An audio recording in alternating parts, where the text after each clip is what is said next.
அரசின் நேரடி கொள்முதல் நிலையங்களில் நெல்லை விற்பனை செய்யும் போது 40 கிலோ நெல் மூட்டைக்கு 40 ரூபாய் வரை அதிகாரிகள் லஞ்சம் கேட்பதாக விவசாயிகள் புகார் தெரிவித்துள்ளனர். இது தொடர்பான விரிவான தகவல்களை இந்த செய்தி தொகுப்பில் பார்க்கலாம்.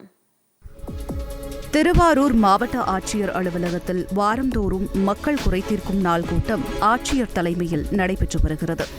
அதன்படி இந்த வாரமும் குறைதீர் நாள் கூட்டம் ஆட்சியர் அலுவலகத்தில் நடைபெற்றது. இக்கூட்டத்தில் விவசாயிகள், அரசியல் கட்சியினர் உட்பட பலரும் மாவட்ட ஆட்சியரை சந்தித்து புகார் மனு அளித்தனர். அம்மனுவில் திருவாரூர் மாவட்டத்தில் செயல்பட்டு வரும் நூற்றுக்கணக்கான அரசின் நேரடி நெல் கொள்முதல் நிலையங்களில் நெல் விற்பனை செய்வதற்கு விவசாயிகள் மணிக்கணக்கில் காத்து கிடக்க வேண்டிய அவல நிலை ஏற்பட்டுள்ளதாக குறிப்பிட்டுள்ளனர். அது மட்டுமின்றி விவசாயிகள் கொண்டு வரும் நெல்லை கொள்முதல் செய்ய ஊழியர்கள் லஞ்சம் கேட்பதாகவும், அவ்வாறு லஞ்சம் கொடுக்கவில்லை என்றால் கொள்முதல் செய்ய மறுப்பதாக கூறியுள்ளனர். 40 கிலோ நெல் மூட்டைக்கு 40 ரூபாய் வரை லஞ்சம் கேட்பதாகவும் வருத்தம் தெரிவித்துள்ளனர். ஆட்சியாளர்களின் துணையுடன் இதெல்லாம் நடைபெறுவதாக மனுவில் குறிப்பிட்டுள்ளனர். இதுகுறித்து செய்தியாளர்களை சந்தித்த மாநில விவசாய அணி துணைத் தலைவர் கோவி சந்துரு, அரசு நிர்ணயித்த அளவை விட கூடுதலாக நெல்லை கொள்முதல் செய்வதாக குற்றம் சாட்டினார். குறிப்பாக 40 கிலோ நெல்லிற்கு 2 கிலோ வரை கூடுதலாக எடை போடுவதாகவும், இவ்வாறு எடை மற்றும் லஞ்சம் மூலம் ஒரு நாளைக்கு லட்சக்கணக்கில் விவசாயிகளிடமிருந்து அதிகாரிகள் சுரண்டுவதாக வேதனை தெரிவித்தார். எனவே அரசின் நேரடி நெல் கொள்முதல் நிலையத்தில் நடக்கும் ஊழல் முறைகேடுகளை உடனடியாக தடுக்க வேண்டும் என்று கோரிக்கை விடுத்துள்ளார்.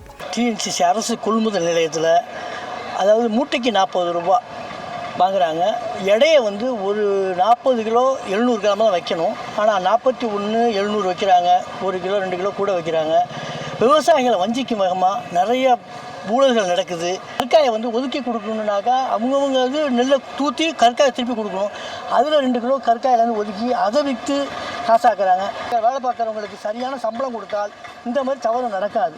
அவங்கள சரியான முறைப்படுத்தி இந்த தவறையும் கண்டிக்கணும், தடுக்கணும். அதை முறையாக செய்தால் மாவட்ட தலைவர்களுக்கு நாங்கள் மனு கொடுத்துருக்கோம். இது சரியாக நடைபெறவில்லை என்றால் அடுத்த கட்டம் போராட்டம்.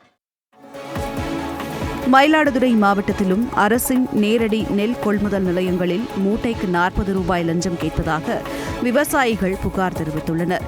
மேலும் நெல் கொள்முதல் பிரச்சினைகள் குறித்து பேசினால் கொலை மிரட்டல் விடுப்பதாக குற்றம் சாட்டியுள்ளனர். எனவே ஆட்சியர் உடனடியாக நடவடிக்கை எடுக்க வேண்டும் என்று கோரிக்கை விடுத்துள்ளனர்.